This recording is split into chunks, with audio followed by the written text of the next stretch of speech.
Boa noite, pessoal. Essa é a nossa segunda aula aberta. Hoje teremos a Patrícia, que falará sobre neuroinflamação. Ela é atualmente doutoranda no programa de pós-graduação em Ciências Biológicas Bioquímica da Universidade Federal do Rio Grande do Sul, estudante de licenciatura em Ciências Biológicas pela URGS também, possui graduação em bacharelado em Ciências Biológicas pela URGS também, mestrado acadêmico pelo Programa de Pós-Graduação em Ciências Biológicas e Bioquímica pela URGS. Tem experiência na área de Bioquímica e Biologia Molecular, atuando principalmente nos seguintes temas: ensino, envelhecimento celular, comprimento telomérico, obesidade, inflamação e estresse oxidativo. Excelente aula, Patrícia. Excelente aula a todos. Obrigada, Sara. Posso começar, então? Vocês estão me escutando bem? Tá tudo certo? Estamos sim. Tá, perfeito. Então, primeiramente, boa noite a todas e a todos, né? Como a Sara falou, meu nome é Patrícia, eu sou doutoranda no BPG Bioquímica da URGS, e eu estava comentando antes de começar a apresentação, né? Eu tenho trabalhado na minha tese na investigação do impacto de doenças pulmonares sobre o sistema nervoso central. Então, é mais ou menos desse meu estudo recente que deriva essa aula. Então, inicialmente, para que vocês entendam mais ou menos qual que é a minha proposta e meu know-how aqui, eu pensei em falar um pouco sobre qual que é a minha história com a neuroinflamação, né? Então, fazem mais ou menos 6 anos que eu trabalho com imunossenescência, que nada mais é do que o envelhecimento do sistema imune, né? E uma das principais características da imunossenescência é a perda da capacidade das células do sistema imune de resolver adequadamente processos inflamatórios. E isso faz com que essas células comecem a secretar citocinas pró-inflamatórias e essa inflamação não se resolve. Então, basicamente, a gente tem aqui células que param de funcionar e que ainda geram um ambiente pró-inflamatório sistêmico. E o mais interessante é que esse declínio que a gente vê da função do sistema imune, ela está associada com o envelhecimento, mas também acontece precocemente em algumas doenças, como a obesidade, e também é vista em doenças como Alzheimer e Parkinson. Então, são doenças que têm um perfil pró-inflamatório sistêmico. O que é mais curioso é que essas mesmas doenças, elas também têm um componente neurodegenerativo bastante grave, né? O que faz com que a gente pense se não existe um link, então, entre esse envelhecimento do sistema imune e a neurodegeneração per se. Então, é justamente nessa tentativa de conectar a imunidade periférica com a neurodegeneração que surgiu, né, toda a ideia da minha tese. E foi tentando entender como o sistema imune se conecta com o sistema nervoso central que eu comecei a estudar um pouco sobre a neuroinflamação, então. Bom, acho que para entender a neuroinflamação, a gente tem que evocar, né, alguns daqueles termos de imunologia básica que acabam se perdendo. Então, eu acabei trazendo uma revisão bem básica aqui, né, sobre imunidade, separando entre imunidade inata e imunidade adaptativa. Isso é importante porque os termos que a gente vai tratar de neuroinflamação daqui para frente, eles vão também separar a imunidade inata e adaptativa. Então, de forma bem rápida, né, acho que para explicar melhor, faz sentido que a gente imagine, né, a invasão de um patógeno no corpo. Então, no momento que a gente tem, por exemplo, a invasão de uma bactéria no nosso corpo, é o sistema inato que vai agir inicialmente, né? Então, a gente vai ter principalmente a ação de macrófagos e células dendríticas que vão se aproximar daquele sítio da invasão patogênica e vão fagocitar aquelas células, né, aquelas bactérias. Uma vez que elas fagocitam essas bactérias, elas vão degradar elas, né? E vão começar a apresentar certas proteínas, certas moléculas dessas bactérias nessa superfície. E por isso a gente chama elas de células apresentadoras de antígeno, né? Então, uma vez que essa imunidade inata está ali tentando resolver a infecção, mas talvez não consiga resolver ela sozinha, ela vai recrutar a imunidade adaptativa. Então, essas células apresentadoras de antígeno, elas vão apresentar esses antígenos para os linfócitos T, que a partir de então vão assumir 2 caminhos simultaneamente, né? Eles podem se diferenciar a linfócitos T CD8 citotóxicos, que são aqueles que vão ajudar a eliminar, né, essas bactérias ou esses patógenos, secretando moléculas citotóxicas que vão degradar a membrana dessas células e destruir, né, essas bactérias. ou esses linfócitos T podem ainda se diferenciar em linfócitos T CD4 auxiliares. Esses linfócitos T CD4 auxiliares são quem vão ativar os linfócitos B para que eles secretem anticorpos. E é justamente essa secreção de anticorpos que vai fazer com que essa resposta imune se acelere e se resolva de forma mais adequadamente, né? Então, a gente tem aqui uma resposta primária, mais prematura, a partir da imunidade inata, e depois um recrutamento da imunidade adaptativa. Mas por que isso é importante, né, para essa apresentação? Em 2017, esses dois autores, o Prince e o Pryler, publicaram esse artigo na Nature Neuroscience, que é um artigo bastante importante, porque ele vai trazer uma proposta de mudança nas definições do termo neuroinflamação. Então, enquanto até então, né, neuroinflamação era tratada, e ainda é por muitas pessoas, como um termo muito generalista, né, só com uma resposta inflamatória no sistema nervoso central, eles vão comentar aqui como é importante que sejam separadas essas doenças inflamatórias em duas grandes categorias, porque a inflamação ela se dá por vias muito diferentes em diferentes patologias. Então, basicamente, o que esses autores vão propor nesse trabalho é a existência de duas grandes categorias de neuroinflamação, que depois eles vão mudar um pouco essa terminologia, né? Então, a primeira categoria seria onde tu tem doenças em que tu não tem rompimento da barreira hematocefálica. Então, esse é o caso da doença de Alzheimer e do Parkinson, por exemplo. Então, nessas doenças onde tu não tem rompimento da barreira, a neuroinflamação, ela se daria majoritariamente pela ativação de células locais, células que já estão no tecido, como a microglia e os macrófagos perivasculares, que são aqueles que ficam na periferia dos vasos e que são células que estão ali desde o nosso desenvolvimento embrionário. E a outra categoria que eles propõem, então, seria aquelas doenças em que tu tem, sim, o rompimento da barreira hematocefálica, como a esclerose múltipla e a isquemia, e aí sim tu teria o extravasamento e a entrada de células da imunidade periférica, como linfócitos T, linfócitos B e neutrófilos, dentro do parênquima encefálico. Então, seria uma resposta inflamatória muito diferente a observada em casos onde tu tem o rompimento da barreira hematocefálica e em casos onde tu tem a barreira íntegra, certo? Como deu para ver, né, acho que naquela imagem anterior, essas são doenças com fenótipos muito diferentes e que até então elas eram tratadas unicamente como neuroinflamação. E faz muito sentido porque a neuroinflamação per se, ela é uma definição, um termo muito recente ainda, né? Porque até muito pouco tempo atrás se acreditava que o encéfalo era um ambiente completamente estéril, né? Tanto o parênquima quanto o fluido cérebro-espinhal. O que faz sentido, considerando que tu tem uma série de barreiras, né, que acabam isolando o encéfalo. Tu tem ali a região craniana, tu tem a dura mater, que é uma região espessa de cartilagem, né, de tecido conjuntivo, desculpa. Tu tem ainda as leptomeninges, tu tem a aracnoide e a pia mater, tudo isso estaria, né, teoricamente, isolando a região encefálica. Porém, o que se descobriu mais recentemente é que, na verdade, isso não funciona apenas ou só como um isolamento do encéfalo. Muito pelo contrário. Parte desse fluido cérebro-espinhal e da pia mater acompanham os vasos sanguíneos na medida que ele entra no parênquima. E essa região, ela tem sido denominada, né, ela foi denominada espaço perivascular. E o espaço perivascular nada mais é do que uma zona que fica ao redor dos capilares sanguíneos e que é preenchida por fluido cérebro-espinhal.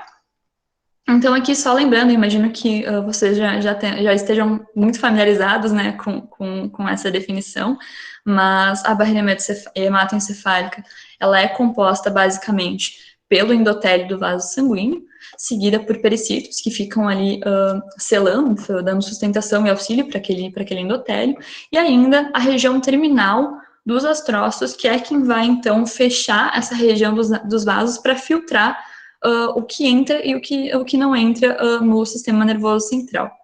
Só que, além disso, né, quando o capilar entra no vaso sanguíneo, ele também vai ser acompanhado por fluido cérebro-espinhal cercado por pia mater.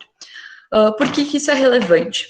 Bom, porque se tem se descoberto agora que o fluido cérebro-espinhal, ele tem células imunes circulantes, tem macrófagos, células dendríticas e linfócitos T circulando neles, isso significa que as células do sistema imune estão muito mais próximas de entrar no encéfalo e de ter trocas de informação com o astrócito do que se pensava até recentemente.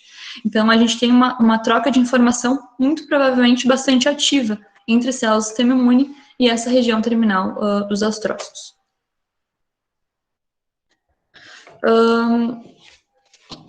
Tem alguma divergência ainda na literatura sobre quais são as células que predominam e compõem o fluido cérebro-espinhal. Nesse artigo, que é ainda aquele do Prince e Pryler, eles falam, né, que majoritariamente tu tem circulação de monócitos e células dendríticas, né, e tu tem também a presença de alguns linfócitos T circulando aqui, que seriam, em sua maioria, linfócitos T terminalmente diferenciados. Ou seja, a gente tem, não sei se vocês lembram, mas tem linfócitos T naive e tem aqueles linfócitos T de memória, que são aqueles que já sofreram, né, já passaram por alguma resposta infecciosa e, portanto, têm memória dessa infecção anterior. Então, o que eles argumentam aqui? Que as células que o encéfalo prioriza manter na região do fluido cérebro-espinhal, aquelas células que podem dar uma resposta inflamatória mais rápida caso ocorra uma infecção no parênquima. Então, se eu tivesse células naive aqui, elas teriam que montar toda uma resposta que demoraria muito mais tempo. Eu tendo aqui no repertório linfócitos T de memória, eles conseguem montar uma resposta muito mais rápida, caso tenha alguma infecção familiar acontecendo na região do parênquima. Por que eu digo que é contraditório? Tem muitos autores que dizem também que tem linfócitos TCD8 circulantes, que tem outros tipos celulares, mas os autores aqui mencionam que linfócitos T ainda são uma proporção muito menor em relação a macrófagos e células dendríticas no fluido cérebro-espinhal. Bom, aqui eu trouxe uma imagem que é para que a gente entenda melhor como se dão essas trocas, esse fluxo celular entre a periferia e o sistema nervoso central. Então, para isso, né, como eu falei, se as células do sistema imune periférico elas estão circulando também no fluido cérebro-espinhal, faz sentido que a gente entenda como elas chegam e como elas saem, né, dessa região. Então, o fluido cérebro-espinhal ele é formado nessa região, que a gente chama de plexo coroide, que nada mais é do que uma região do encéfalo que tem barreira hematocefálica, mas que é altamente irrigado por vasos sanguíneos. Então, aqui, esse tecido ele vai filtrar algumas moléculas e fluidos da circulação para que eles se transformem em fluido cérebro-espinhal. E, nesse processo, acabam sendo filtradas ou entrando algumas células da periferia que vão passar a fazer parte do fluido cérebro-espinhal. Mas o que é mais interessante aqui para nós é como essas células saem do tecido. Recentemente, não tão recentemente, se descobriu a estrutura, mas muito recentemente se descobriu a função. Se entende hoje que essa região encefálica, ela é permeada por vasos linfáticos também. Então, o sistema linfático, ele consegue atravessar, transpassar a dura mater e irrigar essa região cercada por fluido cérebro-espinhal. O que isso significa? Isso significa que esse fluido cérebro-espinhal, ele é drenado dessa região pelo sistema linfático. E por que isso é importante em termos de imunidade? Porque se alguma célula que está presente no fluido cérebro-espinhal perceber uma infecção aqui no parênquima, ela vai conseguir sair dessa região do sistema nervoso central para a periferia através do sistema linfático, chegando nos linfonodos, principalmente os linfonodos cervicais, que vão, então, poder ativar a proliferação de linfócitos C para que eles voltem para a região encefálica e resolvam de forma mais acelerada essa infecção. Então, é uma conexão muito próxima de vigilância e resposta entre a região do sistema nervoso central e o sistema imune periférico. Porém, e como eu digo, isso ainda não é consenso, mas aqui esses autores, eles enfatizam bastante, e de fato, tenho visto muito isso na literatura, né? É importante enfatizar que no tecido em homeostase, boa parte dessa surveillance, dessa vigilância que acontece no parênquima, para sentir se tu tem dano, se tu tem invasão patogênica, ela se dá majoritariamente por células que já estão presentes no encéfalo. Então, por macrófagos parenquimatosos, que, né, são a microglia, e por aqueles não parenquimatosos, que são aqueles que ficam no entorno dos vasos, né, os perivasculares, os meníngeos, que são aqueles que circulam, né, no fluido cérebro-espinhal, e aqueles macrófagos do plexo coroide. Então, o que se argumenta é que o reconhecimento de dumps e pumps, que são padrões moleculares associados a dano e padrões moleculares associados a patógeno, o reconhecimento desses padrões moleculares se daria majoritariamente por essas células que já residem no tecido desde o nosso desenvolvimento embrionário. Então, boa parte da imunidade em condições normais, na região encefálica, né, dentro do tecido, se dá por células que já estão lá desde o nosso desenvolvimento embrionário, ou seja, de origem pré-natal. Mas o que eu quero enfatizar aqui, que eu acho que é uma discussão bem importante, e que é o foco, né, dessa aula, quando eu planejei ela, é entender que rever o conceito de neuroinflamação não é só uma questão semântica, isso tem uma implicação prática. Porque no momento que eu trato como neuroinflamação doenças que têm ou não rompimento da barreira hematocefálica, eu estou colocando doenças muito diferentes em uma categoria única. Isso pode prejudicar tanto o entendimento daquela doença como o tratamento dela, né, no futuro. Então, aqui eu trago dois exemplos, né, duas microscopias. A primeira seria a neuroinflamação per se, então, onde eu tenho entrada, tenho o rompimento da barreira hematocefálica e a entrada de células da imunidade periférica no parênquima do sistema nervoso central. Então, aqui, além da gliose, que nada mais é do que uma ativação e proliferação das células da glia, né, astrócitos e microglia, eu também tenho a invasão nesse tecido de linfócitos T da periferia e de linfócitos B da periferia, que são vistos aqui como essas marcações mais marronzinhas, né, mais escuras. Então, isso seria um cenário. E ele é completamente diferente do outro caso, que seriam o que os autores aqui vão propor como não sendo chamado neuroinflamação, mas como ativação celular da imunidade inata. Então, nesse segundo caso, que seria só uma ativação da imunidade inata, não a neuroinflamação, tu não tem a entrada dessas células da periferia no parênquima encefálico. Então, aqui, majoritariamente, a resposta pró-inflamatória, ela vai ser comandada pela microglia. Vai ser a microglia quem vai sentir, né, a existência desses dumps e pumps e quem vai responder secretando citocinas pró-inflamatórias e resolvendo aquele processo pró-inflamatório ou aquele dano.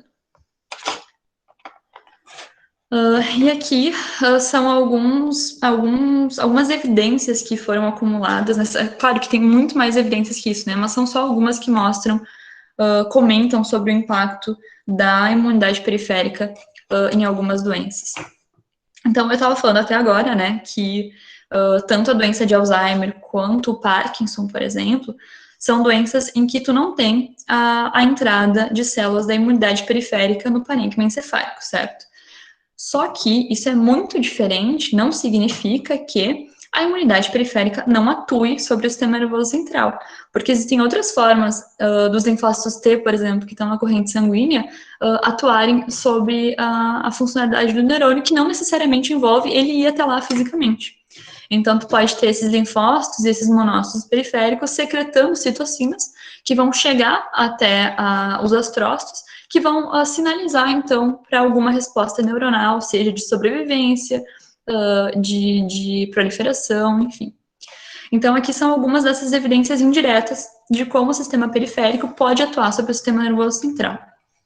Então, esse primeiro exemplo que eu trago é um estudo onde eles fizeram a depressão desse receptor, do CCR2, em macrófagos periféricos. Então, quando eles depletam esse receptor, que não é expresso pelo macrófago do parênquima, né, não é expresso pela microglia, então eu sei que essa depressão aconteceu só em macrófagos da circulação. Quando eu tiro esse receptor desses macrófagos, tu tem uma piora no quadro da doença de Alzheimer. Então, uma piora na neurodegeneração. O que isso nos diz? Isso nos diz que alterações na funcionalidade dos macrófagos na corrente sanguínea podem afetar indiretamente a funcionalidade dos neurônios. Então, não se sabe ainda bem quais são os mecanismos pelos quais isso acontece, mas se sabe que existe uma relação causal, porque quando eu depleto esse receptor, eu tenho uma piora no quadro da doença. Outro estudo também foi feito com neutrófilos, onde esses autores, eles depletam neutrófilos na circulação, e isso foi suficiente para atenuar alguns fenótipos da doença de Alzheimer. Ou seja, o que eles propõem aqui é que a existência de uma maior concentração de neutrófilos na periferia pode prejudicar o outcome, né, pode piorar o desfecho da doença de Alzheimer. E ainda, né, o que é muito importante mencionar é que se sabe que muitas dessas moléculas que trabalham na homeostase do sistema periférico também são expressas pela microglia, o que significa que a microglia, ela tem uma função muito semelhante aos nossos macrófagos periféricos no sistema nervoso central. Então, eles são nada mais, nada menos do que um braço da imunidade inata no parênquima encefálico, né? E aqui é um outro caso que eu trago justamente para elucidar o quão diferente uma doença onde tu tem o rompimento da barreira hematocefálica é de uma doença onde tu não tem esse rompimento. Eu estava mostrando até então para vocês, né, como na doença de Alzheimer, toda essa resposta imune sobre o sistema nervoso central, ela é mais indireta, né? Aqui não. Aqui, como é o caso da esclerose múltipla, por exemplo, eu vou ter sim uma entrada massiva de células da imunidade periférica no sistema nervoso central, o que faz com que a resposta seja completamente diferente. Então, nesse caso, sim, eu posso chamar, né, esse fenótipo de neuroinflamação, e eu tenho uma série de implicações muito graves, né, da entrada dessas células da imunidade periférica no sistema nervoso central. Perdão, vou só tomar uma aguinha aqui para... Então, algumas coisas que acontecem durante essa entrada de células da imunidade periférica na esclerose múltipla, por exemplo. O que existe nessa doença é o que se chama na literatura de células T mielina específicas. Esses linfócitos T mielina específicos, eles são linfócitos que não aprenderam durante aquele treinamento linfático, né, do timo, desculpa, a diferenciar o próprio do não próprio. Isso significa que esses linfócitos, quando eles entram no parênquima encefálico, ao invés de atacarem patógenos, como eles fariam normalmente, eles passam a atacar a bainha de mielina. Então, são linfócitos que vão entrar no parênquima encefálico para destruir a bainha de mielina, o que leva, né, à morte neuronal. Então, é um fenótipo extremamente grave, né, extremamente agudo. E outra coisa que acontece, que é muito peculiar dessas doenças onde tu tem resposta autoimune e o rompimento da barreira hematocefálica, que é a entrada de linfócitos B, a entrada massiva, né, de linfócitos B, que vão acabar formando, inclusive, uma espécie de pseudotecido dentro do parênquima. Eles vão se aglomerar e formar o que a gente chama de estruturas linfóides terciárias. É quase realmente um órgão linfático no encéfalo. E aí essas bolsas, né, esses aglomerados de linfócitos B, vão começar a secretar autoanticorpos, o que vai fazer com que a resposta autoimune no encéfalo se acelere muito. Porque então agora eu vou ter uma secreção local de anticorpos, fazendo com que esses monócitos que estão entrando acabem fagocitando, né, o próprio tecido. E outra coisa, né, que mais evidências, né, que a gente vê na literatura são essas evidências que tentam tratar de causalidade, né, é esse trabalho onde eles fazem a depressão dessa TAC1, que é um regulador da via do TGF-beta, que é uma molécula pró-inflamatória, né. Então, o que eles viram é que a depressão dessa molécula que regula essa via em macrófagos locais é capaz de inibir a demielinização, o que acaba amenizando o perfil pró-inflamatório local. Ou seja, quando eu depleto uma via pró-inflamatória nesses macrófagos que estão aqui no tecidos, eu consigo frear um pouco esse processo de degradação da bainha de mielina, o que acaba reduzindo um pouco a carga pró-inflamatória no tecido. E outro tipo de monócito que é bem interessante, que acontece na doença de Parkinson, na esclerose múltipla, por exemplo, é a presença desses monócitos CCR2 positivos que se alocam nos nodos de Ranvier. Eu não sei, provavelmente vocês lembram, mas os nodos de Ranvier são aqueles intervalos, né, onde tu tem o prolongamento neuronal exposto entre os segmentos de bainha de mielina, e esses monócitos, basicamente, eles se alocam nessas regiões, os nodos de Ranvier, e vão começar a degradar a bainha de mielina a partir desses nodos. Então, de novo, são monócitos que se especializam ao entrar no parênquima encefálico, destruir o neurônio, né? Mas, como eu falei, isso é uma doença autoimune, né? Então, é realmente um fenótipo muito grave, né? E o que eu quero trazer para vocês, eu trouxe essa figura, eu sei que ela é bastante complexa, que ela pode assustar, mas eu quero tratar ela de forma um pouco mais sucinta, um pouco mais resumida, mas eu tenho falado até então sobre como a doença de Alzheimer, o Parkinson e a situação de homeostase, elas não envolvem muito a entrada das células imunes periféricas, né?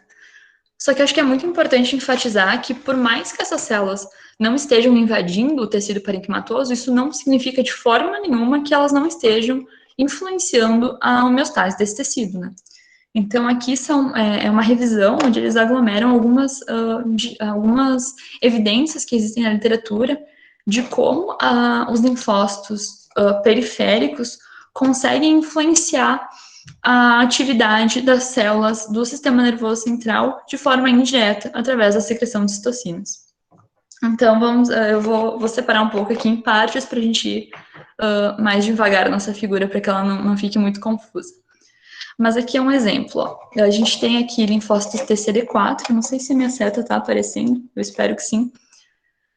Esses linfócitos TCD4 na periferia, eles podem se diferenciar, por exemplo, em subtipos TH1 e TH17, que são perfis mais pró-inflamatórios que a gente observa em algumas doenças. Uma vez que essas células se diferenciaram nesses subtipos, elas vão começar a secretar citocinas pró-inflamatórias, como interferon gama e TNF-alfa. Esses linfócitos vão secretar essas citocinas na periferia, só que as citocinas são muito menores do que uma célula. Então, elas vão conseguir entrar, atravessar a barreira hematocefálica e chegar no parênquima neural, né? Então, a secreção dessas citocinas pró-inflamatórias na periferia, por esses linfócitos TH1 e TH17, podem chegar na microglia, então, ser recebidos por ela e gerar ativação da microglia. E uma vez que a microglia está ativada no parênquima encefálico, ela vai começar a secretar no tecido localmente mais citocinas pró-inflamatórias. Então, essa microglia se ativa, ela se divide, ela prolifera, e ela começa a gerar uma resposta inflamatória, pró-inflamatória cada vez maior, porque afinal, né, elas proliferam, é mais citocinas que elas vão secretar. E a secreção dessas citocinas no parênquima encefálico, se sabe hoje que podem levar à neurodegeneração, né, à morte dos neurônios. Isso, claro, numa situação patológica, né, mas não significa, né, que numa situação de homeostase, numa situação onde tu não tem uma patologia evidente, essas células do sistema imune não estejam atuando também sobre a função dos neurônios, dos astrócitos e da microglia, né. Então, aqui a gente tem uma segunda situação, onde tu tem os linfócitos TCD4 se diferenciando em um perfil TH1, TH2, que é um perfil mais regulatório, e secretando, então, citocinas que a gente chama de regulatório. Antigamente se usava a nomenclatura anti-inflamatórias, né, mas hoje em dia não se fala tanto em anti-inflamatórias, se fala mais em regulatórias, porque elas não estão necessariamente combatendo uma inflamação, elas estão mais mantendo a homeostase tecidual, né.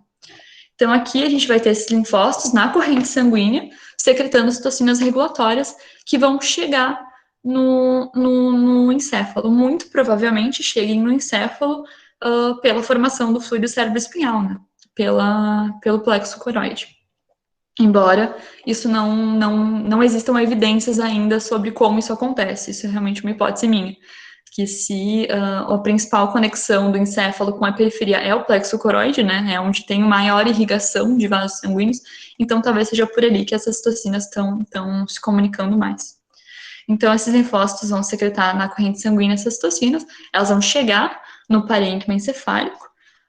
Aqui, por exemplo, eles citam, né, a ativação dos astrócitos, a sinalização para os astrócitos. E esses astrócitos, a partir no momento em que eles sentem, né, essas citocinas, que eles absorvem essas citocinas, eles começam a secretar moléculas como o BDNF. O BDNF, ele é um fator neurotrófico que vai induzir, então, o aumento da neurogênese ou a sobrevivência neural. Ou seja, a gente tem aqui células da periferia afetando positivamente a sobrevivência e a proliferação de neurônios. E também, né, eles podem controlar e inibir a ativação da microglia, o que é positivo para o encéfalo, né? Essa aqui é uma notícia que saiu, é um artigo, na verdade, que saiu no final do ano passado, na Nature, que eu achei bem interessante para conectar aquela história que eu comentei inicialmente, né, do envelhecimento do sistema imune periférico com as doenças neurodegenerativas. Então, esse artigo, ele é bem recente, ele vai discutir sobre a ação indireta de alguns linfócitos T sobre a patologia da doença de Alzheimer. Então, o que eles viram, de forma bem simplificada? Eles isolaram o sangue desses pacientes, né, e eles descobriram que existe um aumento dessa subpopulação de linfócitos T, que eles chamam de linfócitos T efetores de memória. São linfócitos em que tu faz um experimento e tu vê que eles têm aumento da expressão desse receptor CD45RA.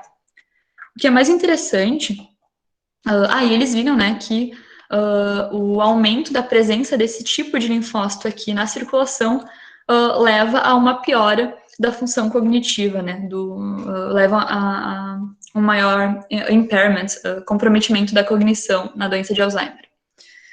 O que é mais interessante disso é que os autores não discutem nesse trabalho, provavelmente porque não é a área de expertise, né, não é o objetivo desse trabalho, mas esses linfócitos TCD8, CD45RA positivos são considerados na imunologia como linfócitos T senescentes.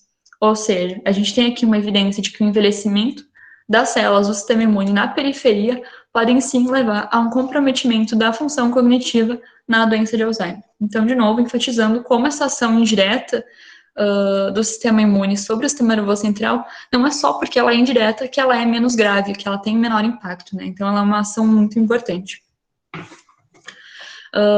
Eu tentei deixar a apresentação mais resumida, então talvez fiquem algumas dúvidas, eu vou ficar disponível para responder, justamente para não cansar vocês demais. Eu sei que neuroinflamação não é um tema tão fácil de se compreender, mas eu separei aqui algumas conclusões, né, o que a gente chama de take-home message, para que no meio de todas essas informações, algumas coisas que eu considero mais importantes, elas fiquem na cabeça de vocês. Então, a primeira é justamente essa separação que esses autores, o Prince e o Pryler, trouxeram em 2017, que é separar, então, neuroinflamação, que é aquela fisiopatologia em que tu tem a entrada de células da imunidade periférica, de linfócitos T e linfócitos B, dentro do parênquima encefálico, e da reação imune inata, que seria a ativação de células da imunidade inata que já estão presentes no tecido, sem necessariamente tu ter a entrada, a invasão de células da periferia no sistema nervoso central. E a outra é como é importante, né, que a gente não trate doenças tão diferentes sobre o mesmo paradigma. Então, a gente percebe que no momento que a gente trata, por exemplo, doença de Alzheimer e a esclerose múltipla, todas elas como doenças neuroinflamatórias, a gente está perdendo riqueza de informação. Porque, como eu mostrei para vocês, eu espero que tenha ficado bastante evidente, elas são doenças completamente diferentes. O processo inflamatório da doença de Alzheimer é muito diferente do processo inflamatório da esclerose múltipla. Então, tratar elas sobre uma mesma perspectiva é perder riqueza de informação e possivelmente acabaria levando a conclusões bastante errôneas, né, sobre a fisiopatologia de cada uma das doenças. E a terceira coisa que eu gostaria que ficasse bem clara é sobre, sim, existem doenças em que tu tem o sistema imune entrando, de fato, no parênquima encefálico, e isso é uma ação, né, mais direta do sistema imune sobre o sistema nervoso central, mas eu queria que ficasse bem evidente sobre como o sistema imune periférico, ele pode ter efeitos muito significativos de maneira indireta sobre o sistema nervoso central. Então, seja pela secreção de citocinas, seja pela comunicação ali pelos macrófagos perivasculares, né, se comunicando com células do fluido cerebroespinhal, como essa comunicação indireta, ela é muito mais relevante do que a gente pode pensar inicialmente. E como ela é comumente ignorada, eu queria que isso ficasse bem enfatizado aqui na apresentação. E é isso. Muito obrigada a vocês pela atenção.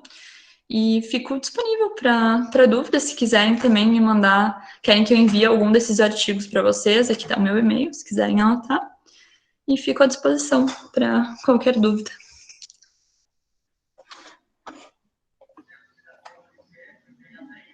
Aqui. Uma excelente aula, Patrícia. O tema é complexo, mas foi muito claro, gostei demais. E agora as pessoas podem abrir o microfone e fazer perguntas, tal, se quiserem falar pelo chat, se tiver com vergonha. E eu já quero começar a fazer uma pergunta. Claro. Naquele slide que tem a degeneração de um lado e regeneração do outro, eu fiquei pensando se já existe algum tipo de tentativa de usar essas citocinas ou essa modulação do sistema imune periférico como tratamento fazer uma neurogênese, fazer algum efeito no sistema nervoso, indiretamente. Então, como eu te disse, eu comentei na apresentação, né, a compreensão sobre o impacto periférico no sistema nervoso central ainda é muito preliminar, tem muito pouca gente ainda trabalhando nisso. O que eu vi mais na literatura foi o contrário, é bem coisa de pesquisa básica mesmo, a tentativa de entender como que essas citocinas impactam no sistema nervoso central, mas não como tratamento. Então, tu pega lá uma citocina, uma molécula, por exemplo, eu estava comentando antes do CCL11, que é uma molécula pró-inflamatória, tu injeta na periferia e vê qual é o impacto no sistema nervoso central. Então, o que eu tenho visto mais do que citocinas regulatórias protegendo o encéfalo é o bloqueio do receptor de citocinas pró-inflamatórias. Porque as citocinas regulatórias, isso é um negócio muito tricky da imunidade. A imunidade não tem resposta direta, não existe muita coisa como uma citocina vai lá e tem uma função específica. As citocinas, elas agem muito mais como um combo, né, como um conjunto. Então, é muito difícil trabalhar com tratamento inserindo uma citocina anti-inflamatória. Tanto que tu vai ver, tem várias doenças em que as pessoas vão lá, fazem um screening de quais são as citocinas, e eles veem que na patologia tem tanto pró-inflamatórias quanto regulatórias aumentadas. Isso porque é sempre um equilíbrio ou desequilíbrio, né, delas. Mas o que tem muito, que eu vejo e tenho visto, é o bloqueio do receptor de citocinas pró-inflamatórias no encéfalo. Então, por exemplo, como eu estava falando, tem essa molécula que é o CCL11, né? Tem um trabalho em que eles fizeram, eles injetaram esse CCL11 no animal, e eles viram que esse animal ele teve um comprometimento da memória. Ele parou de responder adequadamente aos comportamentos, né, de uma memória intacta. E aí, quando eles bloqueiam o receptor dessa citocina, eles foram capazes de inibir esses danos. E aí eles fizeram a mesma coisa em um camundongo velho, um camundongo com idade avançada. Eles pegaram um camundongo mais envelhecido, que, né, é um camundongo onde tu tem a perda da função neuronal, inibiram esse receptor e eles viram a mesma resposta. Eles viram que a inibição desse receptor, dessa citocina pró-inflamatória, foi suficiente para reverter parte desse comprometimento cognitivo. É o que eu tenho mais visto acontecer ultimamente, assim. Não sei se eu respondi, mas espero que sim. Não entendi, é isso aí. Muito interessante, mas como você mesmo disse, é novo, né? É bastante. Tem muita gente. É que assim, quando se fala em estudo de neuroinflamação, as pessoas fazem majoritariamente leitura de citocina. Tem citocinas pró-inflamatórias aumentadas, sim ou não? Essa compreensão de mecanismo, de como a periferia interage com o sistema nervoso central, realmente tem muito pouca literatura sobre. Então, é bem nebuloso ainda, assim. Tanto que eu tenho uma dúvida muito grande para tentar entender o quanto essas células que estão no plexo coroide, né? Porque o plexo coroide ele está circundado por células do sistema imune. Eu queria entender o quanto essas células que estão no plexo coroide afetam, né, o sistema nervoso central, mas eu confesso que eu não consegui encontrar nada. Nenhuma imagem de microscopia que eu queria colocar na apresentação eu consegui encontrar.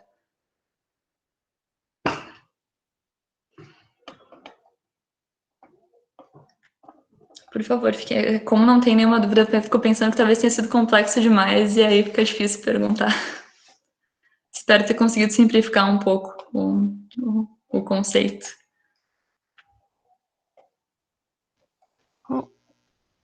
Deixa eu entrar aqui. Excelente aula, excelente apresentação, adorei. Obrigada, É um assunto bem complexo. E eu estou achando estranho que as pessoas não perguntaram uma coisa que está sim na minha mente, provavelmente um monte de gente deve te perguntar. Atualmente, com o Covid, o que se tem, o que se pode prever com relação a esse seu trabalho? O que pode prever o efeito do Covid perifericamente no sistema nervoso central em relação à inflamação? Complexo, né? Não. Então, agora começou a focar um monte de informação na minha cabeça. É que Covid tem várias coisas, né, acontecendo. Então, por exemplo, tem alguns trabalhos que mostram que, inclusive, tu consegue encontrar carga viral no encéfalo, né? Então, o Covid, o vírus, consegue chegar no encéfalo e danificar diretamente o tecido. Embora isso não pareça acontecer em todos os casos. Mas, em relação à imunidade periférica, tem o nosso grupo está trabalhando também com isso, mas foi publicado foram publicados vários trabalhos onde eles fizeram um screening imunológico, né, desses pacientes. E o que se viu é que, de fato, tu parece ter um shift para envelhecimento precoce nos linfócitos desses pacientes. Então, como eu estava falando, né, esse envelhecimento do sistema imune, ele foi descrito inicialmente no envelhecimento cronológico, mas a gente vê que várias doenças conseguem acelerar o envelhecimento do sistema imune, independente da tua idade. E o Covid parece ser uma dessas doenças também. O que é muito estranho, porque realmente em infecções virais não é tão comum tu ter uma resposta a longo prazo, né? Uma resposta que perdure tanto.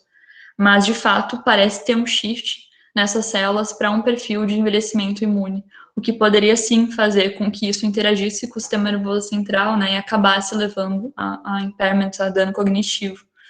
Mas, pelo que eu tenho visto, os trabalhos de tentando entender como o Covid afeta a cognição, eles olham mais para o encéfalo mesmo, não para o sistema imune, né, para como o Covid chega lá e quanto ele danifica o tecido, né.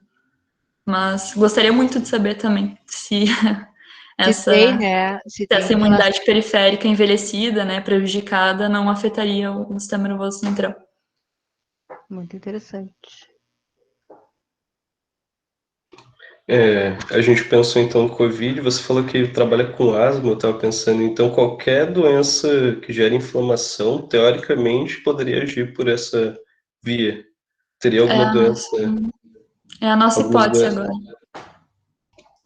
Uhum. E daí teria algum tipo de doença que seria, já tem evidência de acessar mais essa via, por assim dizer, de indireta. Então, a hipótese agora, né, o que está se imaginando agora é que, de fato, várias dessas doenças com um perfil pró-inflamatório sistêmico crônico, né, que perdura por bastante tempo, podem sim levar a um comprometimento cognitivo. E aí a gente tem várias doenças, né? O que é mais comum, a doença que é uma doença que é muito descrita, né, como uma doença pró-inflamatória crônica é a obesidade. E de fato tem alguns trabalhos que mostram em camundongos obesos, né? É muito em modelo animal, porque o modelo animal é muito bom para tu estabelecer uma relação de causalidade, né? Então tem alguns trabalhos que mostram que em modelos de camundongo obesos tu tem sim um comprometimento cognitivo, que muito provavelmente é derivado não derivado plenamente, claro, né? Mas que sofre influência dessa imunidade periférica. E eu conheço um trabalho que ainda não foi publicado, que é com um grupo ali da PUC também, onde eles fizeram um modelo de ovalbumina, indução de asma por ovalbumina em camundongos, e eles viram um aumento do perfil de um perfil de parâmetros de ansiedade aumentado em camundongo, uma vez que tu induziu a asma nesses indivíduos. Se sabe, por exemplo, para a obesidade e para a asma, que os pacientes eles tendem a sofrer maiores quadros de depressão e ansiedade, né? O problema é que é muito difícil em um modelo humano tu dizer se isso não é porque eles estão mais frequentemente no hospital, se não é pela carga psicológica que isso tem sobre os pacientes, né? Então, o modelo animal, ele é muito mais direto em tentar provar essa conexão entre periferia e sistema nervoso central. E eu achei bem interessante, né, ver nesse modelo de indução de asma, né, como só a asma per se, em uma semana de tratamento, que é o que eles fizeram, já foi suficiente para induzir um fenótipo de ansiedade nesses camundongos. Então, parece que sim, que mesmo na asma, em outras doenças pulmonares, muito provavelmente também. Fibrose cística é uma doença que tem um caráter pró-inflamatório crônico muito forte e que muito provavelmente leva também a um aumento da ansiedade, né? Embora eu desconheça evidências diretas disso ainda. Gostaria muito que tivessem sendo realizados mais trabalhos de doenças pulmonares com comprometimento cognitivo. Tem muito pouca literatura ainda sobre. Então, se alguém tiver interesse, eu acho que vai ser ótimo.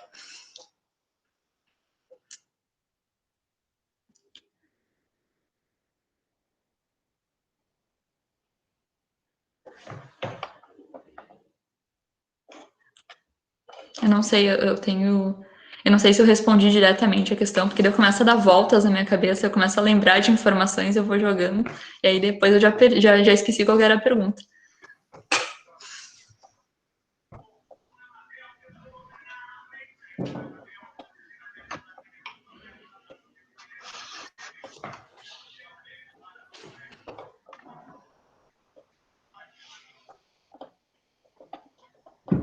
Acho que sim, acho que você respondeu tudo muitíssimo bem. Parabéns pela apresentação. Muito obrigada. Eu tô esperando a Jéssica, gente. A Jéssica não veio. Você? Eu vou colocar tá aí, no contato. Ela tá aqui, ó. Oi, Jéssica. Oi. A Jéssica falou da sua aula, assim, tão maravilhosamente bem. Ai, querida, Jéssica é uma querida. Eu vou deixar só meu e-mail ali no chat, para caso vocês tenham ficado muito tímidos para mandar perguntas agora, ou queiram que eu envie alguma bibliografia, daí podem me contatar também. Seria interessante mandar ali pelo nosso e-mail da Pode Liga. ser. Uhum. Aí a gente divulga para todos. A gente passa depois.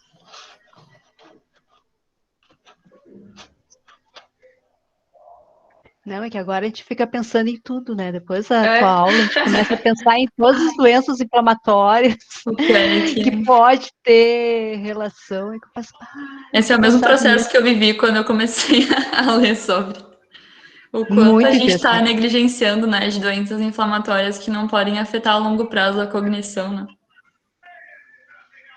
E também pensar que não é só cognição, pode ter outras doenças que a gente não relaciona. Que nem tu já citou, né? Como ansiedade, depressão e outros distúrbios psiquiátricos, né? Que pode estar relacionado. Muito interessante. Fico feliz que espero que tenham gostado. Desculpa. Claro, não, pode falar, por favor. Gostamos muito. Me chamou ali a atenção a esclerose múltipla, mas eu estava vendo que é bem difícil, né? Não tem um modelo específico que se assemelha ao ser humano, né? Então eu fiquei meio desanimada, assim, quando eles têm... Agora eu tenho que tentar lembrar qual que é o modelo de esclerose múltipla, mas eles têm um modelo que é alguma infecção que eles induzem. Eles têm algum organismo, algum patógeno infeccioso amenizado que acaba rompendo a barreira hematocefálica e é usado como um modelo de esclerose múltipla, mas eu não vou conseguir lembrar agora qual que é. Não é a minha expertise. Mas eu sei que tem um modelo que é bem difícil de trabalhar, mas que é usado para esclerose múltipla. Mas tem um modelo muito bom de neuroinflamação, de invasão, né, de células periféricas no sistema nervoso central, que é a isquemia cerebral. A isquemia cerebral ela é induzida em camundongos por... como é que é? Eu tô tentando achar um termo melhor, mas tu meio que pega um ferro de solda e queima uma região do encéfalo, isso faz com que os vasos naquela região extravasem.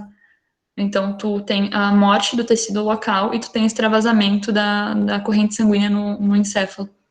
Isso também é um modelo de uma doença neuroinflamatória. E é um modelo mais fácil de trabalhar. Embora eu ache absolutamente angustiante trabalhar com camundongos com isquemia cerebral. Mas é um resultado bem interessante. É um modelo bem interessante, bem mais fácil de trabalhar na nossa realidade, né? No grupo a gente estava cogitando também fazer por LPS. A LPS é sensacional. E aí eu fiquei pensando se caracterizaria mesmo como neuroinflamação. Será que ele consegue atravessar? O LPS consegue, mas a tua carga de invasão de imunidade periférica no sistema nervoso central vai ser muito menor. Mas tu pode ter modelo de LPS com rompimento da barreira também. Eu não lembro agora, mas eu sei que tem doses de LPS que conseguem induzir perda da integridade daquelas conexões entre o endotélio que acabam levando a uma invasão das células do sistema imune no sistema nervoso central. Mas eu realmente não tenho muita familiaridade com esse modelo. Eu não sei o quão fácil é de trabalhar, assim. Eu te digo porque eu tentei trabalhar com moléculas únicas em modelo animal. Eu queria, né, induzir uma citocina, eu queria injetar uma citocina no animal para ver qual era a influência dele sobre o sistema nervoso central. E aí eu fui orçar agora, em momento pandêmico, e eu descobri que eu ia gastar 40 mil reais para fazer um modelo de injeção de citocina. Uou. E aí eu tive que abandonar completamente o modelo animal, né, com citocina recombinante. A Josi está falando aqui que trabalhava com hipóxia isquemia na URGS. Acho que tem um monte de alunos Fala do professor Diogo. Gente, Josi. Eu acho que o professor Diogo trabalha com isquemia. Tem uma menina que eu conheço que trabalhava com ele ali. É bem interessante.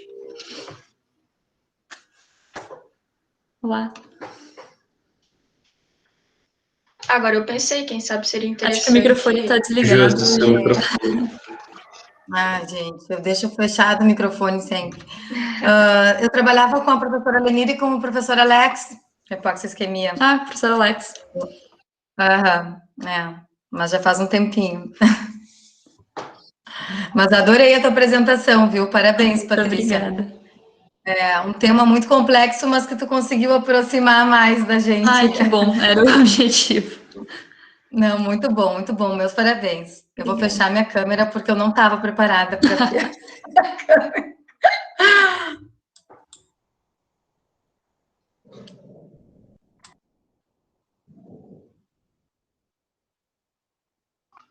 Pensando agora, talvez seria interessante fazer com o modelo de LPS, tanto com a dosagem que não rompe a barreira hematocefálica, né, para fazer um comparativo, talvez.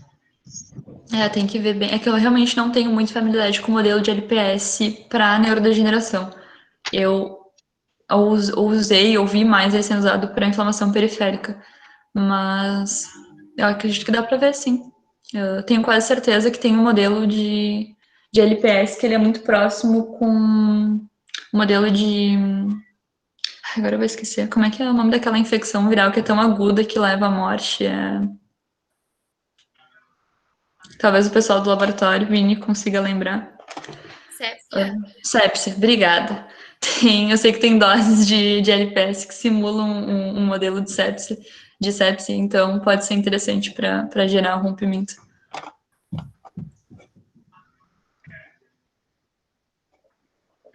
O pessoal comentou ali no chat também que, né, tem modelos com pacientes, né, com modelo humano, que mostram, né, comprometimento de algumas funções como controle inibitório.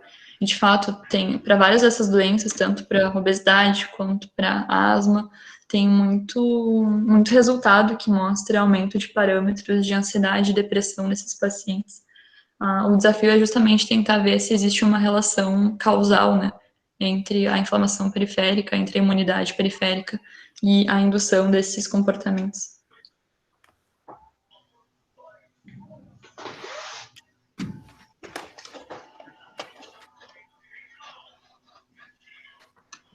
Muito interessante. Mais ideias para o grupo. Fico à disposição com o que puder ajudar. Tenho bastante literatura ali, se quiserem.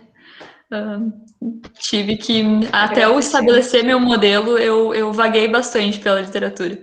Até chegar na minha hipótese, eu fiquei bastante confusa no começo, assim, sobre qual modelo seguir, né? Se fazia sentido ou não eu olhar para a imunidade adaptativa no encéfalo. Então, se tiverem qualquer dúvida ou quiserem literatura, fico à disposição também. Mas é bem legal de trabalhar, digo para vocês.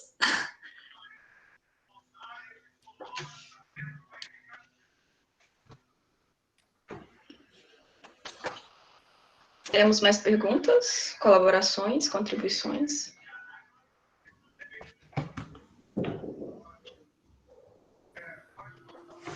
A minha contribuição já dei antes. Da dica lá de procurar o equipamento lá. Ah, sim, nossa. Ah, pois é. Gostaria muito. Gostaria muito mesmo. Ah, tomara. Eu vou falar com a professora Fátima. Tomara que consiga, tomara que esteja funcionando lá. E tomara que sirva, né? Eu não sei se vai servir. Que o meu grande desafio também é porque eu queria não tirar os animais do biotério para fazer o tratamento, né? Porque existe muito estresse em tu tirar o animal todo dia para um outro ambiente que não é um ambiente controlado. O problema é que fazer dentro do biotério requeriria que eu tivesse uma capela de exaustão dentro do biotério. E não tem. O biotério é o da PUC. Da PUC, isso. Eu não conheço, não sei como é que é lá, nunca fui. Eu tentei até solicitar uma capela de exaustão, mas não me deixaram. Pena. Em algum dos seus trabalhos, você induziu neuroinflamação e depois tratou? Não. É que, na verdade, projeto experimental, esse é o meu primeiro. E aí, o que eu tô fazendo? Eu tô induzindo asma e eu tô usando um tratamento que é o tratamento padrão para pacientes de asma, que é fluticasona. Então, eu induzo a asma por house dust mite, que é nada mais do que poeira e excrementos de ácaro. É um liofilizado que a gente compra.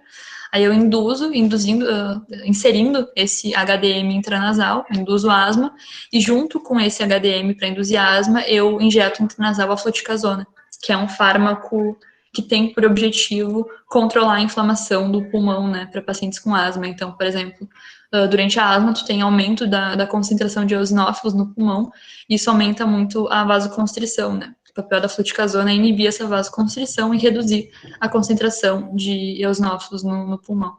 Então, eu estou tentando ver se quando eu trato a asma, eu consigo reverter o dano que eu estou gerando no encéfalo. Muito bacana. Estou Quem sabe depois você nos traz.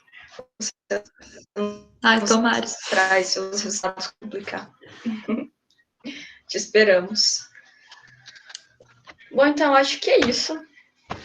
Foi maravilhosa a sua aula, excelente mesmo. Muito obrigada pelo convite também, da Jéssica, principalmente, da Sara e a professora Adriana, né, pelo convite, pela contribuição também. E obrigada pela atenção, né. Afinal, são 19 horas da noite, tinha um monte de gente acompanhando, fico bem feliz. Apesar das adversidades, o pessoal ainda engaja na ciência, né. Temos, né? Temos. Muito obrigado pela aula, pela compartilhar com a gente teu conhecimento. Foi excelente. Obrigada. Desejo sucesso no teu experimento. Tomara. Muito obrigada mesmo. Também queria te agradecer, Paty, pela tua disposição, porque teu seminário que tu apresentou no nosso grupo de pesquisa foi maravilhoso. Aí, no momento que tu começou a apresentar, eu pensei em te convidar para apresentar essa aula aqui para a Liga. Quando comentei com o pessoal, todo mundo se empolgou também. E a gente esperava uma aula boa, mas tu deu um show de aula. Foi incrível. Muito obrigada, Jéssica. Infelizmente, não consegui entrar antes para te receber, mas eu acompanhei, fiquei ouvindo sua aula e foi maravilhosa. Parabéns. Muito obrigada. Muito obrigada mesmo pelo convite e pelos elogios. Fico muito feliz que tenha gostado. Merece todos. Fiquei tímida agora. Bom, então é isso, pessoal. Daqui a 15 dias a gente terá mais uma aula aberta. Será sobre neurociência do exercício físico. Esteja convidada também, Patrícia. Não, com certeza. Agora eu não estou mais fazendo experimentos até as 10 da noite, eu consigo. quero muito. Tô adorando os temas das palestras de vocês. E a gente aceita sugestões também. Então é isso, pessoal. Boa noite para todos. Boa noite. Até a próxima aula. Obrigada. Tchau, tchau.